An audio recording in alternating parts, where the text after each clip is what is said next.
I was over at my friend's house a couple of months ago and he mentioned a sand plotting machine called Sisyphus, and I googled what it was. It's a metal ball plotting insane patterns onto sand.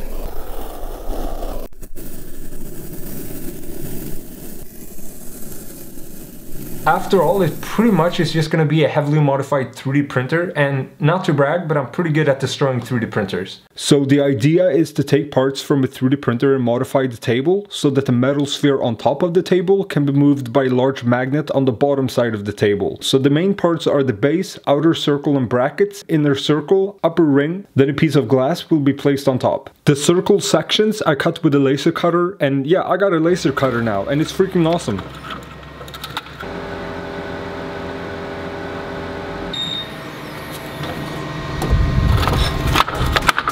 Here are the parts that came out of the laser.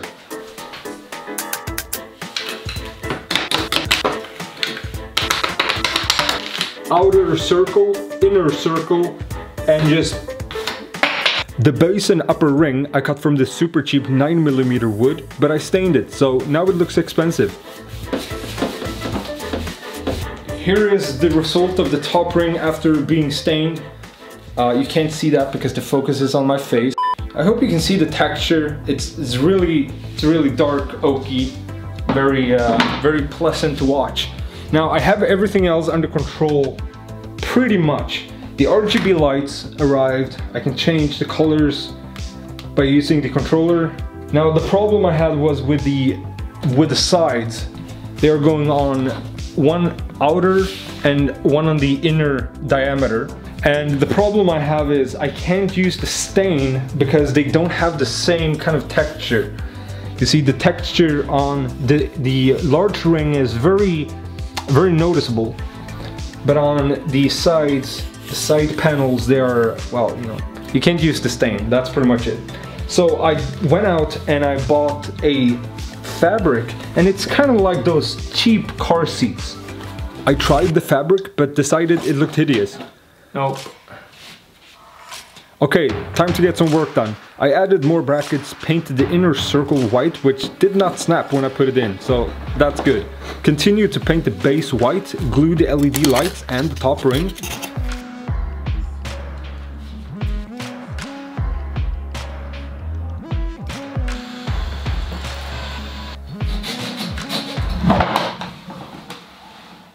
And then it was time for plan B, which I think turned out far better than the fabric. I just need some few parts from this printer.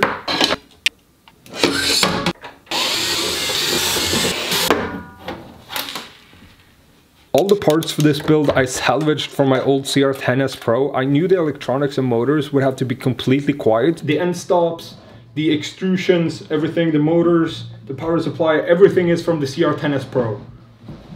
And again, the reason I chose this specific printer is because it utilizes the TMC drivers. The TMC drivers are quiet, so it hopefully won't make any noise. We'll see if that's true later though, as I have a sneaking suspicion the entire table will act as a speaker. These needs to be fastened. That's pretty much it. The mechanical structure is going to be very similar to a 3D printer with a gantry that supports movement in the X and Y axis. I swear I had the idea to straight up place a Delta printer upside down under the table. You just cut off the bottom and make the footprint larger. The CR10S Pro is a Cartesian, and you know, this just doesn't look as good.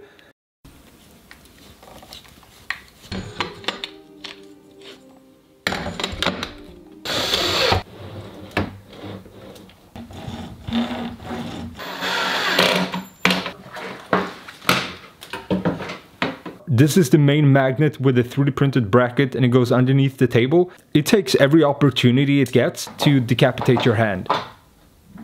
Whoa! This was my very first reaction, and maybe it's just my brain that shuts off whenever I see a magnet moving. The sand I began testing with, it was gravel in comparison to the ultra-fine sand I eventually ended up with. It sounded terrible, and it didn't even make decent patterns.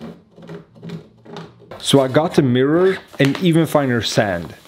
At least now I was getting somewhere. I tried the fabric to reduce noise. Then I tried this fabric, and at this point I'm just questioning my life choices.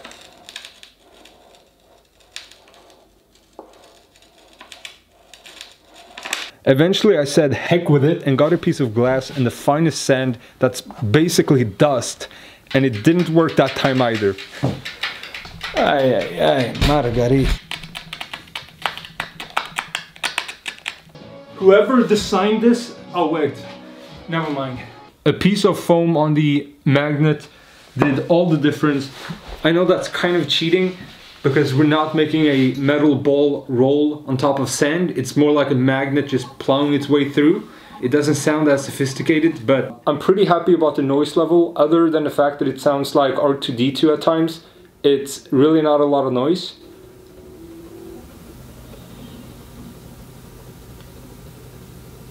But finally I got this working. It's been so many hours of just trying to get the magnet to run smoothly and not make a bunch of crushing noises as it's operating. Before I start making a bunch of time lapses, I wanted to show you all the colors you can choose from on the controller. This is white. I like white the most because it seems to improve the shadows. But we can have blue and green and red, and then you have a bunch of different colors that I don't think I'll ever use. These were some of the early time lapses I captured. It's actually a bit funny to think about how much work the machine is doing and then I'm telling it to remove it and start all over.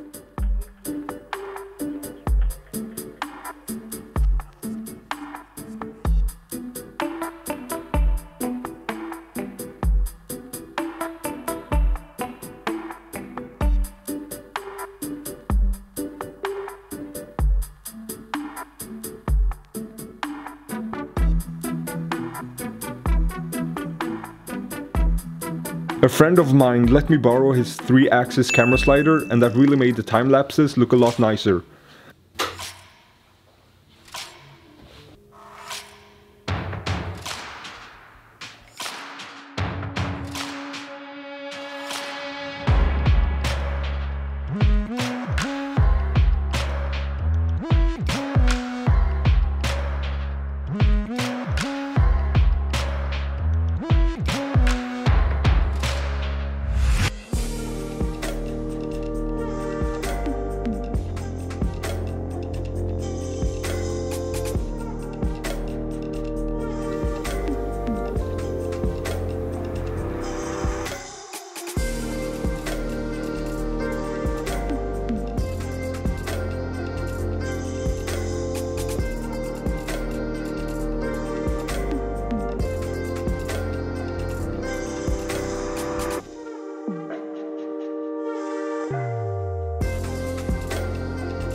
To deal with the problem of how to tell the printer exactly where to go, this website made it super easy.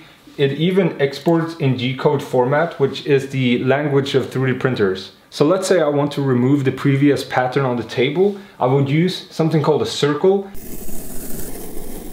Once you get to the more complicated patterns, it just kind of looks like a mess. A couple of other projects I've been working on is getting that huge motor to work. I've had some trouble getting the motor to run smoothly, but that's looking like it's working now. So now we just need something to make electric.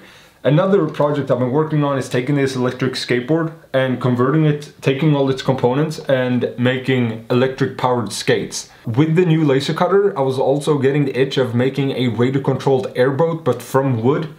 That's just a few projects you can be looking forward to. And that's going to be pretty much it for this video. So I hope you enjoyed it, and I'll see you next time.